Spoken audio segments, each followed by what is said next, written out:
akan kami lakukan. Akan tersistem. Jadi bukan yang delete-nya manusianya bukan, tapi sistemnya itu udah mendelete. Nah, kemudian mungkin yang disebut fiktif ini sebetulnya yang tadi itu kedelete yang akhirnya kena rollback. Dia akan pada posisi nanti ke semula lagi. Kayak ngantri lagi, dilihat lagi begitu. Jadi ini bukan fiktif. Kalau disebut fiktif tuh misalnya ini dapur sudah dibangun terus ada duit pemerintah yang disalurkan. Ini dapurnya belum ada, uangnya juga nggak ada yang disalurkan. Jadi baru mendaftarkan titik dan ternyata titik itu dia sampai 45 hari kita beri waktu tidak juga mereka merealisasikan. Jadi itu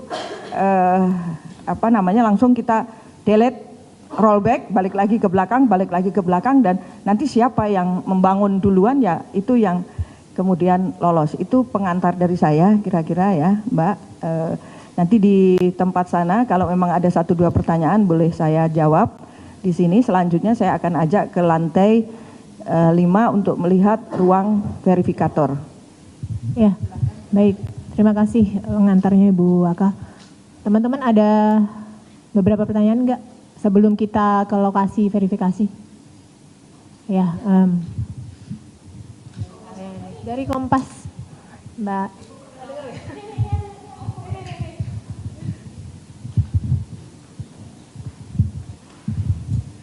Selamat siang semuanya, perkenalkan saya Renata dari Kompas TV. Ibu, saya juga mau penegasan aja terkait dengan dapur fiktif tadi. Mungkin dengan adanya beberapa peristiwa belakangan yang terjadi, ditambah juga ada laporan dugaan dapur fiktif ini, yang saya ingin tanyakan apakah dalam tahapan verifikasi ini dari BGN ada metode baru atau metode yang berbeda gitu pendekatannya untuk melakukan verifikasi kepada calon-calon mitra ini. Karena kan kita melihat yang kemarin-kemarin ini lumayan beresiko untuk para peserta didik yang menerima MBG kan. Jadi kedepannya apakah ada evaluasi untuk proses verifikasi ini atau seperti apa? Tentu Mbak, bahkan ini yang baru nih, hari ini sudah kita keluarkan surat kepada semua dapur yang kemarin bermasalah dimulai karena yang paling banyak di bulan September, kita tutup dalam waktu batas yang tidak ditentukan, artinya sampai investigasi selesai.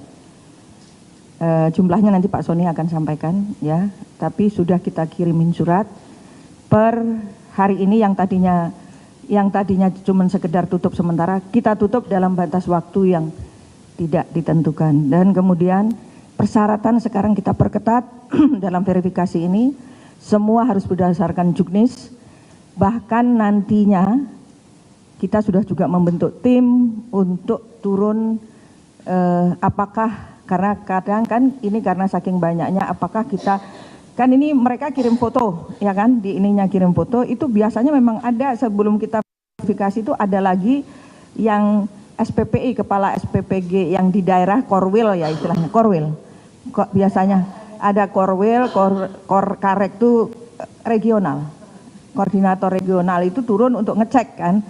Nah ini bisa jadi terjadi kong kali kong, misalnya ini sebetulnya dapur nggak murni salah. Nah nanti kalau kita ini akan mulai inspeksi satu persatu dapur, akan ada bentuk kita tim, nanti kita jam 2 kita ada rapat, kita akan bentuk tim itu. Bila kita temukan langsung kita tutup. Kita akan tegas hal ini. Kita tidak main-main lagi, karena semua kalau mengikuti juknis dapur ini sangat higienis dan nggak mungkin terjadi hal-hal yang seperti kita inginkan. Karena apa? Misalnya sampai lantai harus diepoksi, supaya nggak ada kuman yang bisa naik. Meja juga harus lain misalnya. Ruang packaging harus memakai AC pendingin. Harus punya freezer yang besarnya sekian dan sekian, karena untuk penyimpanan. Kemudian kita juga akan lihat apakah standar alat-alatnya masak sesuai dengan standarnya BGN. Karena kenapa? Masak ini penting, alat masak. Karena di situ di teknik masak ini suhu ini harus diatur. Bahkan sudah diumumkan kemarin sore, semua chef yang di dapur harus bersertifikasi. Tambah lagi ada yang baru kebijakan kemarin sore. Yayasan harus menyediakan chef pendamping. Jadi bukan hanya dari BGN, karena yayasan sudah menerima manfaat dari kita sewa lahannya, bangunannya, maka dia harus mengeluarkan, ikut bertanggung jawab dengan menyediakan SAFE. Kenapa? Supaya ini kontrolnya, ada kontrol dari pihak BGN, tapi ada kontrol juga dari pihak mitra. Ini antara lain yang kita lakukan, Mbak Renata. Jadi di verifikasi nanti kita akan makin ketat. Dan karena kita terima foto, kemudian nanti kita akan yang melihat itu kan ada karek, korwil yang di daerah. Nah, ya ini bisa terjadi hal-hal yang tidak kita inginkan. Mungkin ada lolos 1-2 ya kan. Mungkin punya budenya, bulenya atau siapa, tantenya atau hubungannya apa. Nah, kita nanti akan inspeksi satu persatu dapur dan kita kalau menemukan yang tidak sesuai dengan juknis kita langsung akan tutup. Demikian jawaban dari saya. Terima kasih. Bu Nani, boleh satu lagi? Ya, nggak? boleh. Oke, Ibu terkait ini peristiwa yang beberapa hari ini terjadi kan dari Pemkapnya sendiri sudah menetapkan ini kejadian luar biasa ya Bu. Sebenarnya kalau dari bagian ini menyelidikinya Bukan dari mana, Bandung yang luar Iya, biasa. Yang lebih dari hampir 1.000 ya Ibu, lebih dari Jadi 800. Gini, saya nggak mau nyebut angka. Apapun satu nyawa pun itu adalah sebuah peristiwa, ya. Yang terjadi KLP di Bandung Barat, yang lainnya belum. Jadi dan mudah-mudahan tidak terjadi.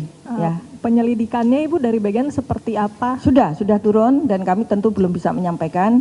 Kemarin sudah beberapa kali sampaikan kalau secara teknis terjadi adalah SOP yang tidak dijalankan. Sekarang kami sudah